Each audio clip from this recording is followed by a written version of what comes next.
Hi అండి, welcome back to Karuna's cooking channel. ఈరోజు మనం తయారు చేసుకునే రెసిపీ అయితే లంచ్లో రైస్లోకి బాగుంటుంది, ఇంకా రాగి సంగట్లోకి కాంబినేషన్గా బాగుంటుంది, చపాతీ రోటీ లాంటి వాటిలోకి కూడా బాగుంటుంది. ఒకసారి ట్రై చేసి చూడండి.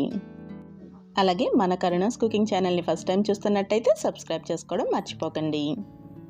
వంకాయతో ఏ రెసిపీస్ చేసినా కానీ ముందు వంకాయని సెలెక్ట్ చేసుకునేటప్పుడు వంకాయకి ముచ్చుకల దగ్గర ఫ్రెష్గా ఉండాలి.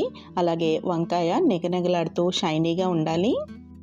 వంకాయకి పుచ్చులు లేకుండా చూసుకోవాలి. ఇంకా వంకాయని ఎప్పుడు కూడా కూర వండుకునే ముందు మాత్రమే కట్ చేసుకోవాలి.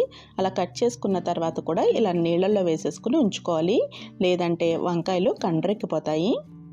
ఇంకా వంకాయ పచ్చడి తయారు చేయడం కోసం ప్యాన్లోకి ఒక 4 టేబుల్ స్పూన్ల వరకు నూనెను వేడి చేసుకోవాలి. నూనె వేడయిన తర్వాత దీనిలోకి ఒక 1/2 టీ స్పూన్ వరకు ఆవాలు, ఎక్కువ వేసుకోవద్దండి, మళ్ళీ చేదు వచ్చేస్తాయి. ఇంకా 1/2 టీ స్పూన్ మెంతులు, ఒక 1/2 టీ స్పూన్ జీలకర్ర, ఇంకా 8 నుంచి 10 వరకు ఎండుమిరపకాయలు వేసుకుని వేయించుకోవాలి. ఎండుమిరపకాయలు వేగిన తర్వాత స్టవ్ ఆఫ్ చేసేసుకుని వేరే ప్లేట్లోకి తీసేసుకోవాలి. ఎండుమిరపకాయలు ఇంకా ఈ జీలకర్ర, ఆవాలు, మెంతులు కూడా ఉన్నాయి కదా, వాటిని కూడా తీసేసుకోవాలి. నూనెలో వేసాం కాబట్టి కొంచెం అందులో ఉండిపోతాయి. ఉండిపోయినా పర్లేదు, మళ్ళీ తర్వాత మనం వంకాయ టొమాటో మగ్గిస్తాం కాబట్టి దాంట్లో మిక్స్ అయిపోతుంది. ఇలా పోపు కొంచెం ఉండిపోతుంది, అయినా పర్లేదండి. దీంట్లో కడిగి కట్ చేసుకుని ఉంచుకున్న వంకాయ ముక్కలు వేసేసుకోవాలి. నేను ఈరోజు చేసే పచ్చడికి 2 వంకాయలు మీడియం సైజ్వి తీసుకున్నాను. వంకాయ ముక్కలు వేసిన తర్వాత 1 నిమిషం పాటు ఇలా గరిటతో కలుపుకుంటూ వేయించుకోవాలి. వంకాయ ముక్కలు ఒకవైపు కొంచెం ఇలా కలర్ చేంజ్ అవుతుంటుంది, అప్పుడు మూత పెట్టుకుని మగ్గనివ్వాలి. మధ్య మధ్యలో మూత తీసుకుని గరిటతో కలుపుకుంటూ ముక్కలు మెత్తపడేంత వరకు మగ్గనివ్వాలి.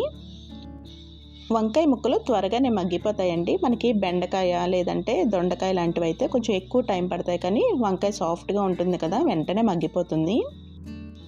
వంకాయ ముక్కలు చక్కగా ఇలా మెత్తగా మగ్గిన తర్వాత దీనిలోకి 2 టొమాటోలు కట్ చేసుకుని వేసుకోవాలి. ఇంకా 1 రెమ్మ కరివేపాకు కూడా వేసుకుంటే బాగుంటుంది.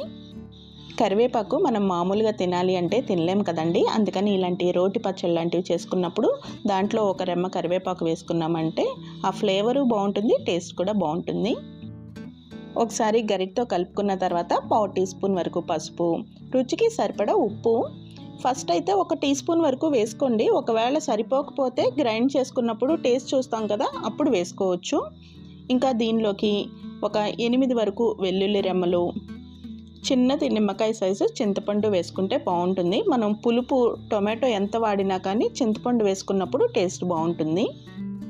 ఇవన్నీ కూడా ఒకసారి గరిటతో కలుపుకొని మళ్ళీ మూత పెట్టుకుని టొమాటోలు కూడా మెత్తబడేంత వరకు మగ్గించుకోవాలి.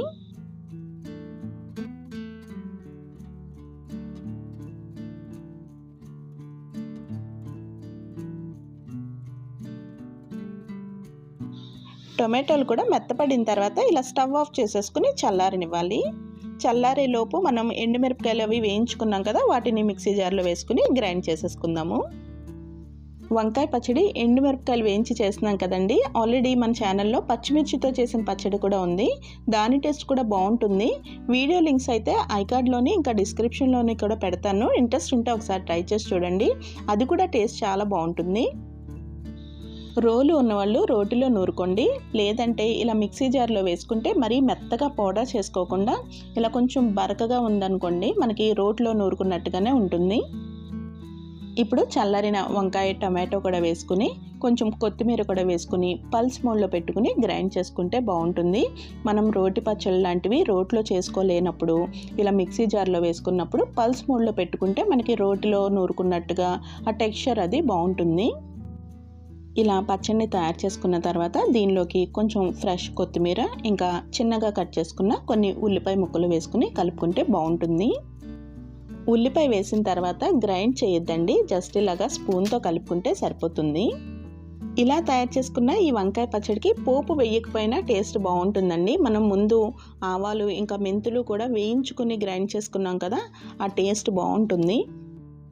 అంతే అండి, టేస్టీ అయిన వంకాయ పచ్చడి రెడీ అయిపోయింది. మరి ఈ రెసిపీ మీకు నచ్చినట్టయితే కరుణాస్ కుకింగ్ ఛానల్ని సబ్స్క్రైబ్ చేసుకోవడం మర్చిపోకండి. నచ్చినట్టయితే షేర్ చేయడం కూడా మర్చిపోవద్దు. Thank you for watching.